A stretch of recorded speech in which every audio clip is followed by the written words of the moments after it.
Bata pa lamang, tampulan na siya ng tukso at pangungutya sa kanilang lugar. Pero di nagpatinag si Mark Anthony Bergado, 17 taong gulang at ipinanganak na walang mga braso at kamay.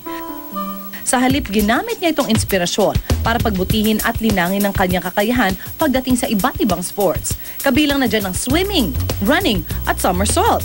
Kalaunan, nahilig at nakilala din si Anthony sa kanilang lugar bilang isang magaling na football player. Talagang nakita ko yung determinasyon niya eh. Tsaka yung perseverance.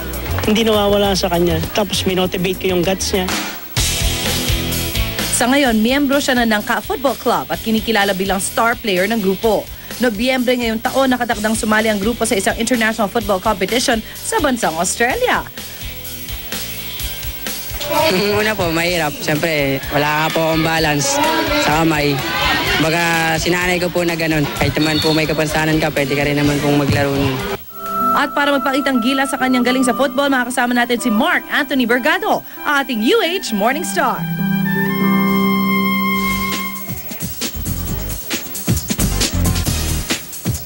Alright, at nandito live sa unang hirit, si Mark Anthony Bergado. Ayan po siya. Op, may mga tricks. Op, Ang galing, Mari, kasi tayo nga, di ba? Lahat ng limbs intact tayo, pero we Correct. can't even do that. Actually, I can. I cannot. Just joking. Pinachallenge ko. Sige, darn. Okay, whatever. Okay, Anthony, welcome sa unang hirit. Salamat po. Ang galing naman. Oo nga, Gano'ng katagal ka na naglalaro ng football? Ay, 2009 po. Oh, mga 4 years, 4 ganyan. years? Pero bakit football ang naisipan mong maging, diyan ka naging bihasa, kumbaga?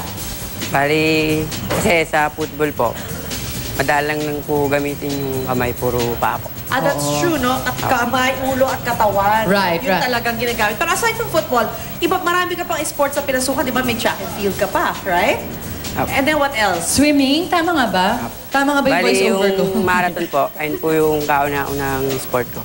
Oo, talaga. Oh. At balita ko, syempre, lahat nga ng position sa football, kaya mong gawin. Of course, maliban sa pag-goalie. Goalie. Opo. So, palipat-lipat kang ganon. Minsan striker ka, minsan defense ka, minsan ganyan. I love it, Ang bongga. galing. At bukod syempre sa mga drills na ginagawa mo, batiin mo muna yung mga teammates mo. Ay, nasa TV ako. Hello sa mga teammates ko. Ayan, taga saan ang teammates? Sa Marikina po. Marikina. Marikina. Yung Okay. coach ko po, Ayan. Ano pangalan ng coach mo? Jun Garcia po. Jun Garcia, Jun. good morning. Okay, so gusto namin makita yung iba-ibang tricks na nagagawa mo with the Yan. football. Yeah, may around the world pa raw siya. Around the world. May freestyle pa. Ayan si Anthony Toink. Ay, ang galing! Parang sa Jack Stone, no, Mari? Oo. Naalala ko yan. Ay, around the world nun, Around Jack. the Ganun din world. pala ang tama. Yun din pala ang pangalan nun. Kaya niya, matagal-tagal na practice ang kailangan niya para magawa yan. Actually. Actually, yung Yeah, pagganun favorite ko pa lang yan, ng bicycle bola, kick. para mapunta sa paa mo, ang hirap na eh. Oo. Tama ba? Bicycle kick yung kanina? Yung pag ganon? Hindi? May pangalan ba yun? Wala. Freestyle lang.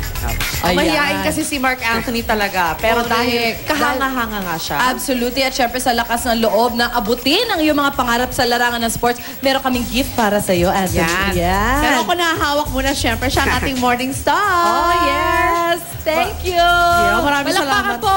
Ayan. Maraming Anthony. salamat. Anthony sa Anthony susunod na Bergado. eleksyon! Hindi mo siya tumatakbo. Oy, mga kapuso, basta may pangarap na gusto nating abutin, dapat hindi tayo papipigil. Tama. Diba? Sa tamang pagsisikap at determinasyon, siguradong lahat makakamit natin. Be UH inspired by Morningstar. Anthony. Magbabalik pa unang hirit.